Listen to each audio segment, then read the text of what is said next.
All right, we're live. It's America's favorite duel. Chevarooney, the man called Dave. And you know how it goes before we get started with the Combatcast, episode 36. Let's have an intro video or so. Let's get rid of this. Are you a fan of pro wrestling, comedy, and combat sports? Then we have the podcast for you because we cover that and much, much more. Do you like to debate with your friends? Do we have the perfect segment for you? It's the 531, where we take any given subject, break it down to a top 5. From there, we debate it down to 3, and then into that number 1 spot. If you want to get a hold of us, find us on our social medias. Search Working Fans Podcast on any major social media platform. And if you want to find the podcast, search for us on any major podcast platform, as well as YouTube. Working Fans Podcast. We put in the work so you don't have to.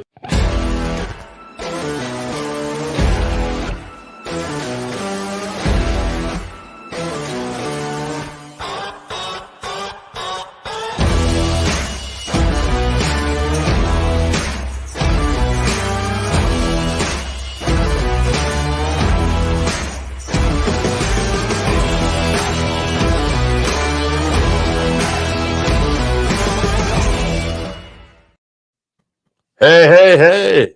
It's the Working Fans Combat Cast. And Chevarooney, let's tell them what we got coming up before we get started with today. All right. Next week, that is going to be March 5th. That's going to be UFC 272, Covington versus Masvidal. It's going to be a good card. We're looking forward to that one.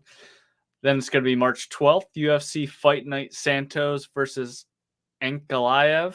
I think I said that right this time. Ankalaev. March 19th, UFC Fight Night Volkov versus Aspinall. Another heavyweight fight. Yeah. Man, heavyweight division. I don't know. It's only like a few fighters really get me excited these days. You know, there's like obviously the tippy top, and then you have like your Black Beast, your Tai Tuivasa. So, but hey, chance for them to be on the spotlight and see what they got. Man, I already see Randy in the comments here today. He's asking us what our favorite fights from this past UFC and Bellator. We're going to talk about that. Didn't really see anything with Bellator. There was one fight. God, I don't know if you saw the highlight of it, but somebody got kicked in the ribs. Oh, yeah, they broke a whole bunch of their ribs, right? Yeah. Yeah. Ouch. Yeah. It was a very busy weekend. For me as a pro wrestling fan, there was a WWE show on in the afternoon. Then at night, there was an Impact show. There was a GC. It was like all these different shows. And then with combat sports, there was a boxing event somewhere. Bellator, like Randy said, UFC, and bare knuckle fighting. And congrats to a couple guys I saw got the victory. Mike Perry got the victory. He brought a bat to the press conference I saw ahead of time. Yep, sure did. Mike hasn't changed much. And nope. I was really happy to see Chad Mendez pick up the victory. I've always liked Chad Mendez. And, hopefully this goes well for him. I'm never excited about former UFC guys going to bare knuckle. But Chad is still a pretty great athlete.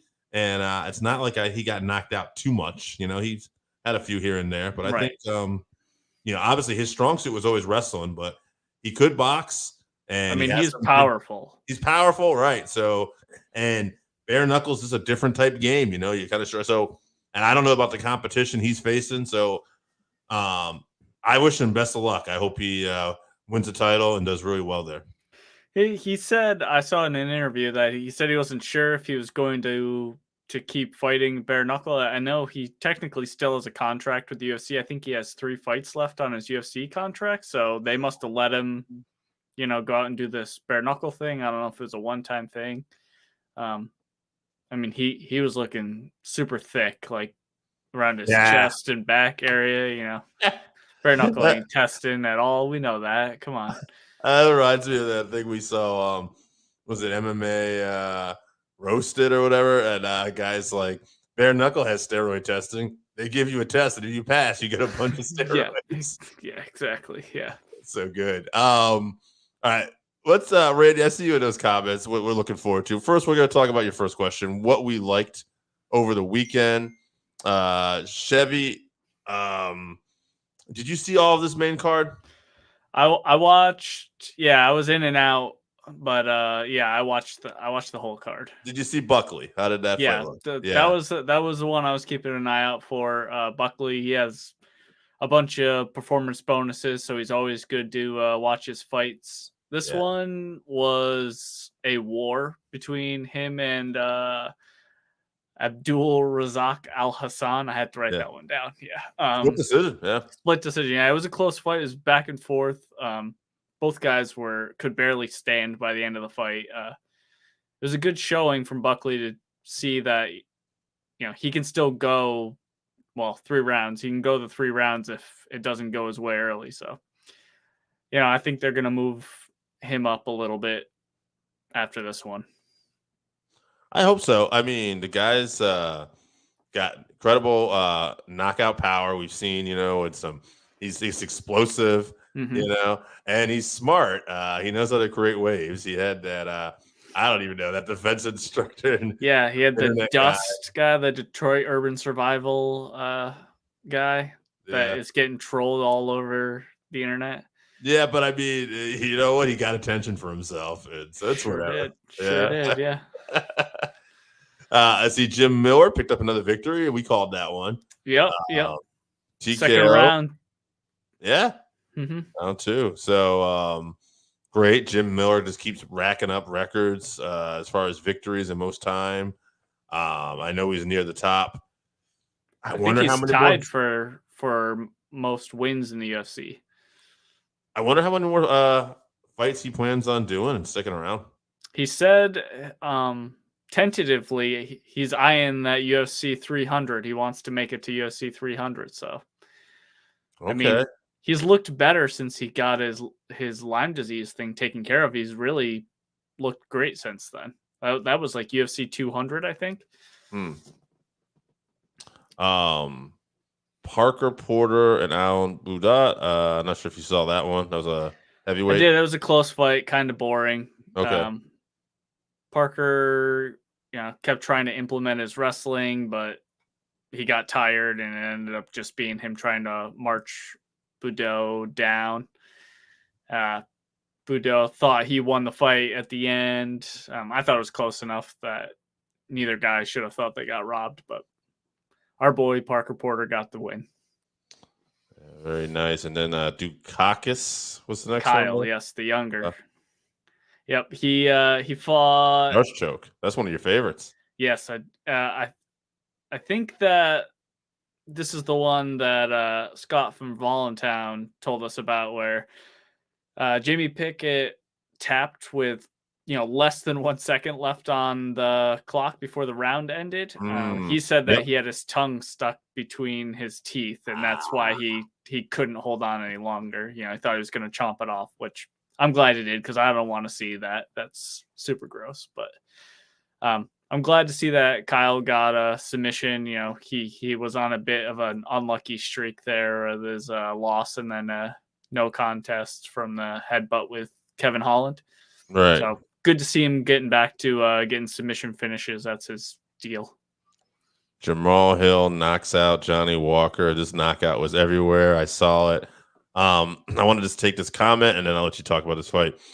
Jamal Hill said on the MMA Hour, after what he learned from having his arm injured by Paul Craig, take that arrogance out of your fight. You never walk in there with that type of arrogance again. I told myself that. And guys picking up some wins, and this was a very impressive performance in a main event slot. Right. He knocked Johnny Walker out in the first round, and it was just a shot that landed on the temple, and Johnny Walker, he was leaned forward. If you haven't seen the knockout, you should go look it up. It's a very strange knockout. He was leaning forward when he got hit, and he sprung backwards and fell into the cage, and he ate a very hard follow-up shot where his head was up against the cage and Hill landed it. I mean, he was already out, but Johnny Walker's in trouble, I think. Yeah, he might be let go. I don't know. Yeah, he's lost 4 of his last 5, and that one win he had in that was that Ryan Spann fight. I think he was getting beat up and just landed something on Spann and ended up finishing him. But he's looked vulnerable since he got that win and did that stupid worm and blew out his shoulder. He went to Connor's camp, was at SBG. They don't seem to be helping him, so maybe another move if the UFC decides he's worth keeping. Yeah, or another move anyway, just to freshen up. I mean, if you plan on still fighting MMA, you want to get better. Yeah. So, I will get to this upcoming card. I guess I'll answer this question from Randy now. I was gonna wait to the end of the show, but I think you're gonna feel the same way I am. As far as like what UFC and Bellator shows I'd like to go to this year, which one and why. I don't know if there's anything that's really grabbed my attention that hard. Like, what I mean? There's some good fights coming up, but there's not like there's been a big super fight or something announced. It's got my attention. I guess when they do the rematch with Amanda Nunes and Juliana Pena, that's really piqued my interest right now as far as fights goes. If we sign John Jones versus Stipe or Francis. That was my thought. If John Jones fights at heavyweight and I had an opportunity to go to that, I'd be in for that one. Right. Absolutely. Other than that, I mean, Charles Oliveira and Justin Gaethje too. Obviously, that's going to be fireworks when that happens. So, but and I don't know anything else that's going on in Bellator right now. They have their Grand Prix and stuff coming up, so that'll be fun. But nothing that's got me like on the edge of my seat. Right. If they were at Mohegan Sun and we were able to acquire tickets, I would go, but I'm not searching it out yet. Yeah, not right now. All right. This fight card, not a lot really going on.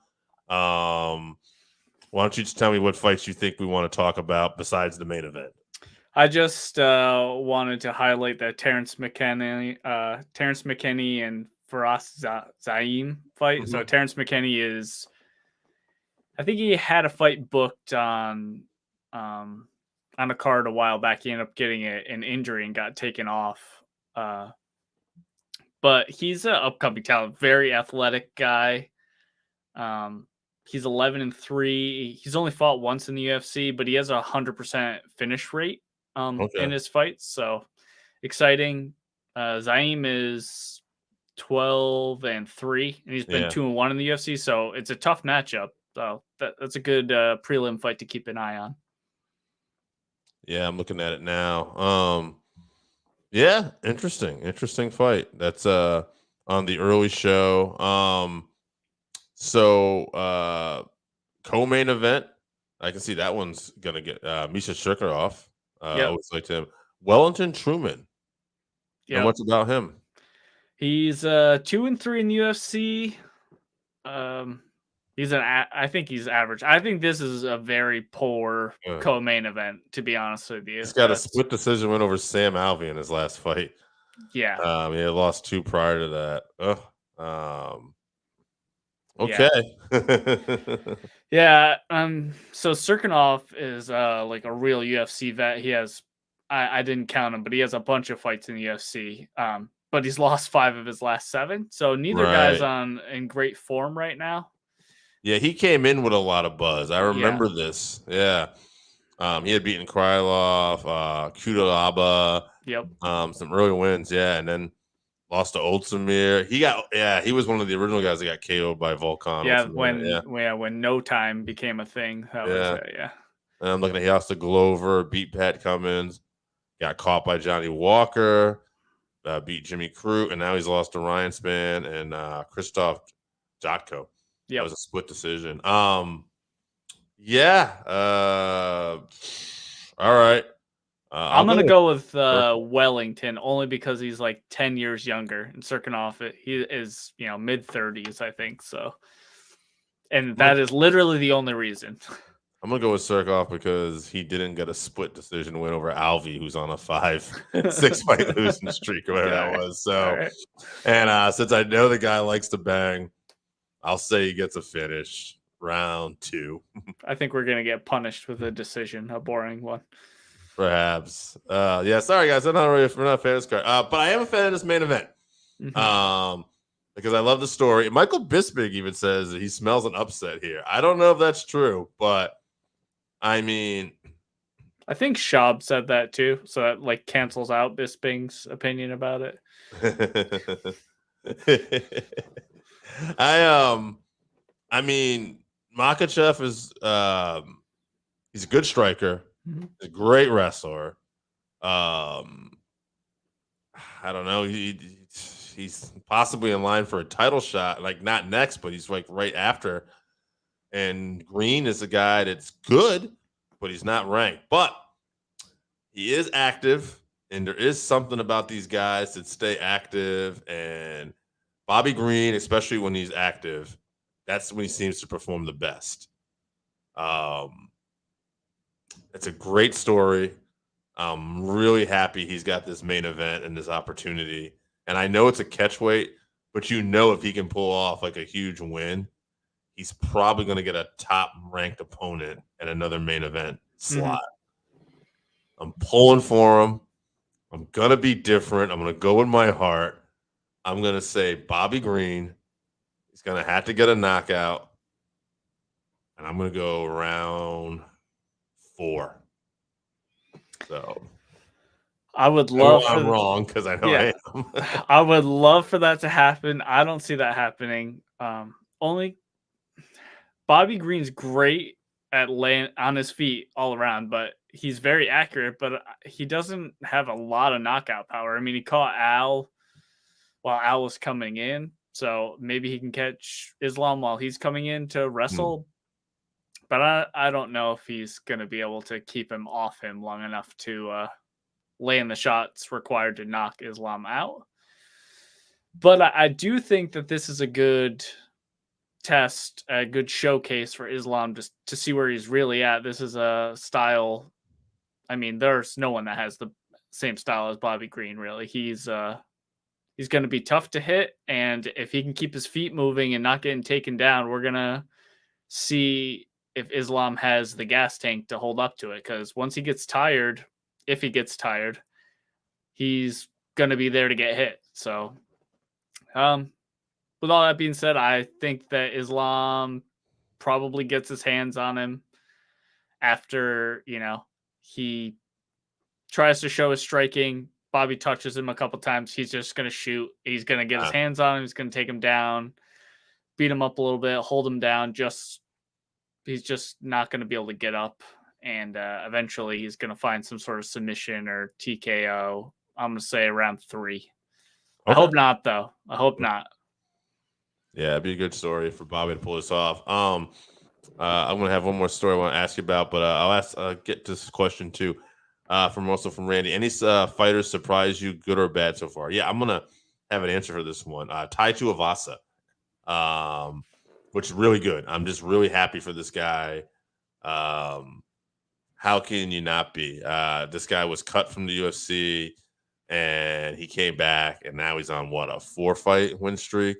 Right, at heavyweight, that's tough. At heavyweight, yeah, he just got his biggest win of his career, and the guy I'm sure he's in the top 5 right now. Super happy. I'll throw one other name out there too, Juliana Pena. How could you not be surprised? And good for her. She makes that division interesting. I love Amanda Nunes, but now we have a big money rematch that nobody saw coming. Yeah, I think those are good choices. I think mine's going to be Dominic Reyes. Just his decline from where he was at. He looked so great. And I think, since he's been knocked out, he looks susceptible to getting knocked out more. And then also, Cody Garbrandt, same thing. So where you gave all the good ones, I'll give the bad ones. Yeah, I'll throw one more good one to balance us, get us a little bit more positive energy. Go over to Cher. Excellent. To win that light heavyweight title. Yeah, so. Yeah, Yuri, that's going to be a great fight. I'm looking forward to that fight. Yes. I love Glover, but I don't really see him winning that one. It would be amazing if he did. Yeah. This is I feel like it was almost destiny for Glover. He did it. It feels like, but now I also feel like, okay, we accomplished it. Yep. So here's real life. But hell of a story. I'll wrap up this episode. One more thing. It came out this week that Henry Cejudo has been training with the Korean Zombie and helping him in preparation for his match with Volkanovski. Mm-hmm. Do you think this is going to make a difference? No. Short answer, no. Right. I don't think so. I love Korean Zombie, but yeah, it's Max Holloway, Volkanovski, and Brian Ortega. Ortega's like right there. Yeah. And, Cater, Ortega are like right there below. And even though you could argue that the Zombie was about to beat Yair before that, actually was no argument. He was about to beat Yair until Yair pulled off like that buzzer beater finish and one of the great finishes. Yair is a guy to me that keeps making leaps and bounds improvements every time I see him. Well, he fights once like every 3 years, so yeah. Right. That's in the flip side of that. He's a guy that benefits, it seems like, from not being active.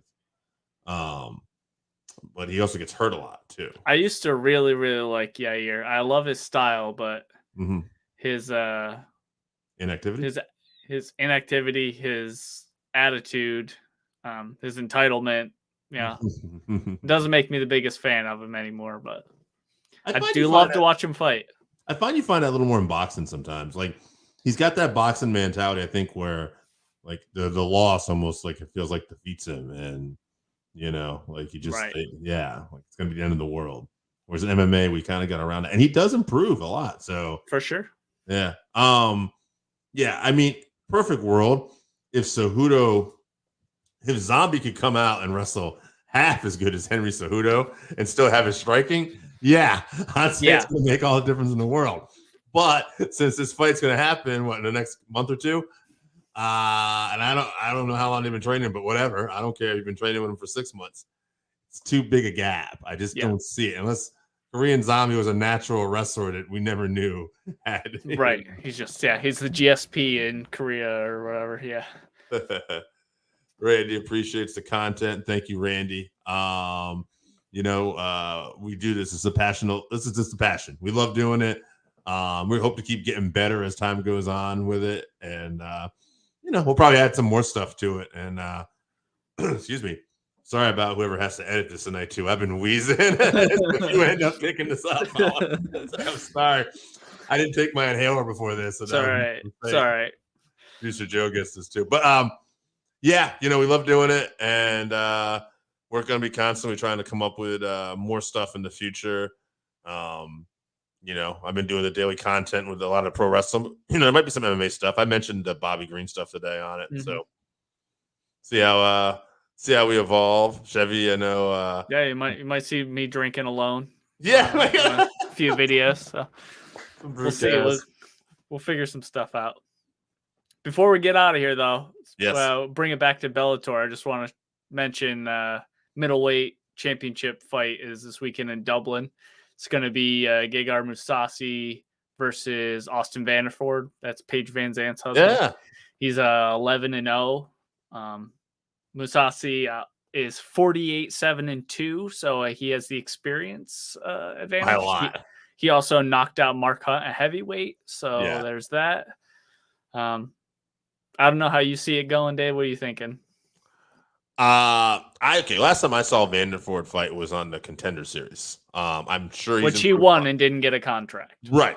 And again, he's undefeated. And I'm sure he's improved a lot. Dude, just what you're saying, 48-7, like Mousasi is a guy that's gotten better and better as time goes on too. If he's starting to decline, good for Vanderford. You might be catching him, but I can't imagine the gap has gotten that big yet. But great chance for Vanderford to see where he is and to learn. Unless Austin Vanderford has gotten a lot better than I remember, and I'm sure he has improved. I got Mousasi all day. I'll give the kid some respect, and I'll say he makes it to the 5-round decision, though. He's super athletic, but he doesn't really strike me as like a finisher. It's more of a wrestler. He grinds out wins and stuff. And I just think that lends him in all that time, he has to not get knocked out by one of the best strikers in MMA. Yeah, his experience, he's going to be able to set traps on the feet for Van der Voort and catch him with something coming in. So I agree with you, actually. I don't think that Austin's going to get knocked out, but I think he's going to get touched up pretty bad. I like the kid. I'd be perfectly fine if he won and new blood. Yeah, that'd be great, but I still think that Mousasi is at that top level and he'll get the win. Yeah, I mean, how many times? God, Gegard Mousasi. How many different titles has this guy had throughout to his career too? Like a million. Yeah, He's at, like, he had a dream title, right? Strikeforce. I think he has Strikeforce. Like UFC's the only one he didn't hold, right? Yeah, Strikeforce light heavyweight championship, Dream middleweight championship, and Dream light heavyweight championship. That's the promotion he beat Hunt in, I believe, too. Yep. Cage Warrior fighting championship, middleweight championship, and Bellator. He was the middleweight world championship. He's fought at heavyweight for one fight that we know of. Yeah, this guy is a stud. He's had a great career, and it wasn't like he wasn't successful in the UFC. Mm-hmm. He had like I'm looking at his kickboxing too. I think he was like 5-0 in kickboxing too. Yeah. So he did get knocked out fairly recently within the last few years by Rafael Lovato Jr. Yeah. Yeah, that was this says he lost with majority decision. Oh, was it? I thought. Yeah, okay. He's won his last three. Machida, which was a split. Lima and John Salter, which is TKO, his last fight. He had that majority decision loss before those 3 wins. Before that, he TKO'd Rory McDonald. Remember that fight? I sure do. Oh my God, yeah, he was on a 1, 2, 3, 4, 5, 6, 7, 8 fight win streak after the McDonald, and that's when he lost that majority decision, and he's won 3 since. So he ain't doing too bad. Yeah. He gonna be all right. Yeah. So, as for Van der Voort, you were saying mostly decisions. I think he had an arm triangle in there, but I think it's mostly decisions for him. Submissions earlier before in the low in the regional divisions. Yeah. Well, we'll see how it goes. Good luck to him, though. Good luck to him. Absolutely. All right, why don't we hit him with what's coming up one more time? All right, let's see. We have on March 5th, UFC 272 Covington versus Masvidal. March 12th, UFC Fight Night Santos versus Ankalaev. Got that again, yeah. March 19th, UFC Fight Night Volkov versus Aspinall. Yeah, we might sprinkle in an interview with someone there too, but we'll see how it goes. I don't want to say that's the plan for now. Yeah, we have a possible interview coming up, and we'll always try to bring some stuff. So, all right, guys, thanks as always for checking in, and appreciate y'all. We'll be back.